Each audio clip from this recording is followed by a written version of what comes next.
Oliver Redgrave had just stepped into his office at Wexley House when the morning silence was shattered by hurried footsteps outside his door. The fireplace had only just been stoked, the day's first press digest untouched on his desk. He had been planning a rare quiet morning, but then a junior aide, breathless and visibly tense, appeared with a tablet in her hands. She didn't speak. She only handed it to him and nodded toward the screen. Oliver took the device with a sigh, half expecting another PR gaffe from a backbench royal. But this was something else. It was Meghan's podcast, newly released, already climbing trends. The episode was titled, "Women Who Won't Apologize." Curious, he tapped play. For the first few minutes, nothing leapt out. Just the usual soft music, the polished voice, the tone of easy intimacy. But then came the metaphors, razor-thin, veiled but vicious. She spoke of women made to shrink beside men in uniform, of castles that imprisoned more than protected, of smiles sharp enough to bleed. Oliver paused the episode there. He didn't need more. He had seen this strategy before, language designed not to accuse, but to implicate. He leaned back, fingers pressed to his temples. He knew exactly who those references would be attached to. The Princess of Wales, the Queen Consort, maybe even the late sovereign herself. The timing couldn't have been worse. Royal relations had only just stabilized after the latest overseas tour. And now, just as the press was beginning to ease off the Sussexes, this. Reaching for his notepad, Oliver jotted a few timestamps. He would need to alert James Holcroft, immediately the Queen Consort's private secretary, and likely the Buckingham communications chief as well. But first, he called Edward Vane. Edward answered on the third ring. Still groggy. Still. Distant, but he listened. Oliver summarized the segment quickly, then asked if he thought this was deliberate. Edward didn't answer right away. Instead, he asked how many metaphors there were. When Oliver said 3, Edward only muttered that. It was intentional, then ended the call. By midday, Palace phones were lighting up with speculation.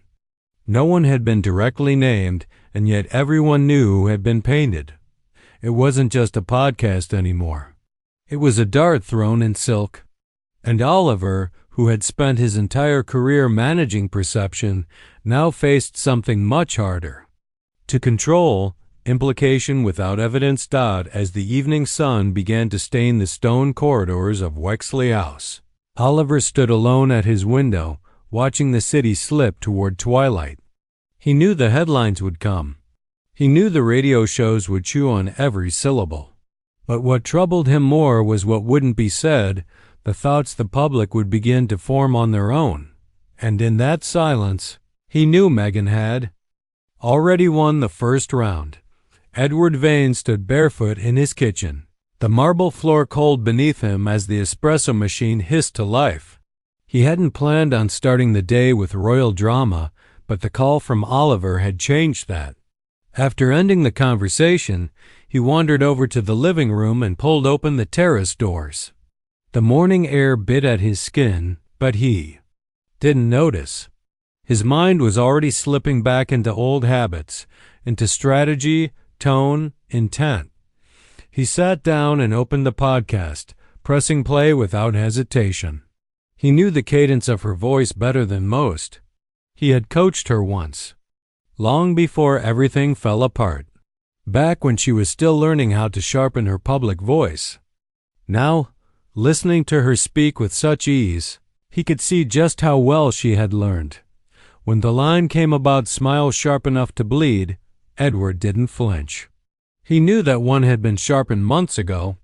He remembered the notebook she kept during their private narrative workshops, thick with metaphors, mood notes, and observations on press phrasing. She had always preferred emotional precision over factual ones. He poured himself coffee and watched a sparrow land on the edge of the balcony. He remembered the Paris summit, the one that ended their professional relationship. She had accused him then of growing too loyal to the palace. He hadn't denied it. Loyalty, he had once said to her, was the only currency that didn't lose value in the monarchy. Now, he wasn't sure she had ever believed that. Meanwhile, at Clarence House, James Holcroft had already called an emergency roundtable. The Queen consort hadn't reacted publicly to the podcast, but she had requested a transcript. Aides debated whether to prepare a statement or hold the line of silence. James argued for discretion. He reminded the room that responding directly would give it weight, and that weight was what Meghan wanted. But others in the room, younger, less seasoned, insisted that silence was beginning to look like surrender. Oliver arrived late, coat damp from a sudden downpour, and took the empty chair beside the fireplace.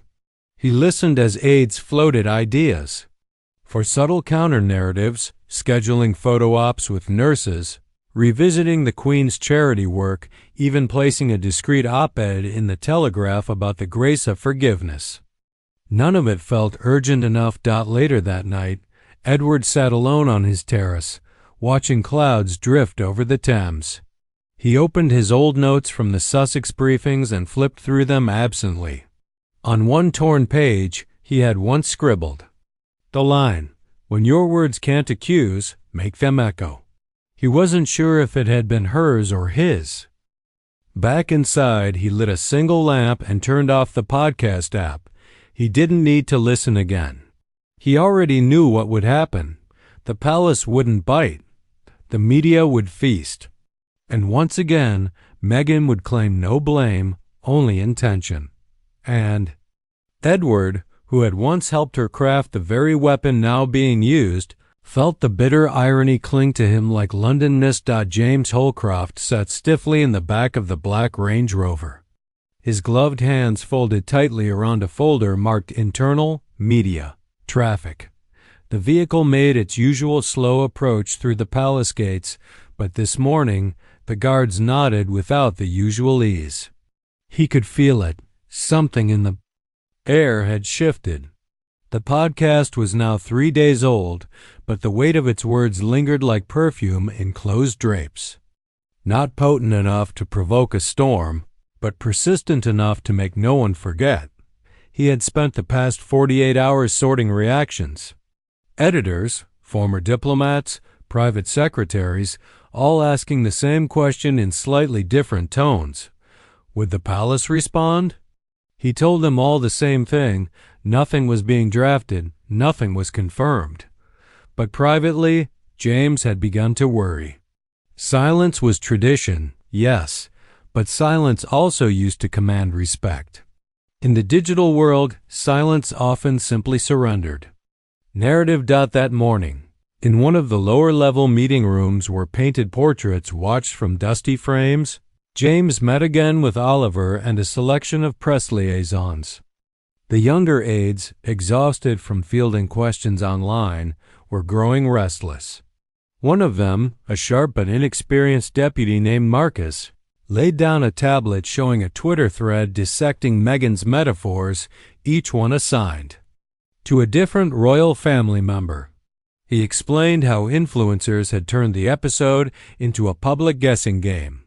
One quote was already being printed on sweatshirts. Oliver didn't blink. He simply pulled a legal pad from his satchel and began making notes. He had always known this might come, the moment when metaphors became merchandise.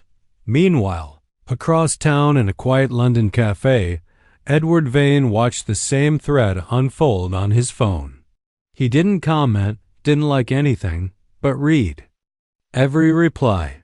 He noticed how even thoughtful voices now weighed in with phrases like emotional exile and palace cruelty. What had begun as implication had now bloomed into something more damaging, assumed truth.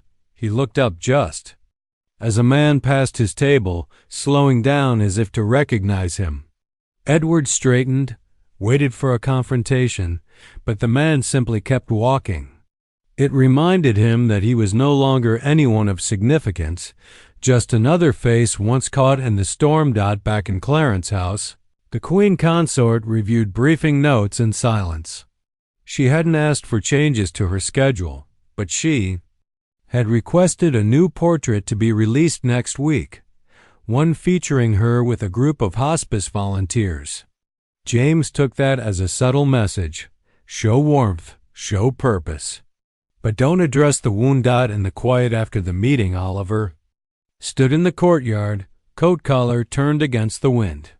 He had begun drafting something, not a statement, but a long-term plan. He called it the continuity memo. It had no direct mention of Meghan, no language tied to recent media, but every sentence was designed to reclaim tone, patience, and grace, three things the palace still had. Even if their effect was thinning. And far from all this, Meghan posted a photo, not a quote, no caption. Just a quiet image of a book open beside a teacup in the California sun. Oliver stared at it on his screen and understood instantly. She had said all she needed. Now others would speak for her. By the start of the fourth week, the noise had changed. It wasn't louder, it was quieter, and that made it more dangerous. What had begun as murmurs around a podcast episode had morphed into an undercurrent, an ambient suspicion that flowed through newsrooms, breakfast tables, and dinner parties alike. Inside the palace, James Holcroft found himself glancing out the window more often, watching tourists walk the gravel paths with cameras in hand. They looked the same, but he knew they weren't seeing the same thing anymore. Oliver Redgrave had stopped trying to manage the narrative and had begun reshaping the environment instead. He didn't issue statements or meet with media heads. He simply adjusted tones, arranged charity visits, rescheduled softer interviews, made sure the Queen Consort was photographed surrounded by community workers and children. His goal was no longer to fight the interpretation of Meghan's words. It was to remind the public of who the palace still was. But beneath it all, tension lingered like frost refusing to melt. Edward Vane, now weeks removed from his initial phone call with Oliver, received a request from a small European network, asking him to speak on narrative warfare and monarchy. He declined without hesitation. He no longer wanted to define what was being said. He only wanted it to stop echoing in his mind. He spent his days now in quiet reflection, walking along the embankment, observing how the world moved with casual unawareness. He remembered coaching Meghan through media training sessions long ago, where she'd ask how to sound wounded without sounding weak. He had told her then, let the pain hum, not howl. And now she had mastered that craft. She had hummed her truth, and it had reached thousands, maybe millions. One night, Oliver sat in his office long past midnight, the fireplace throwing soft light against the shelves.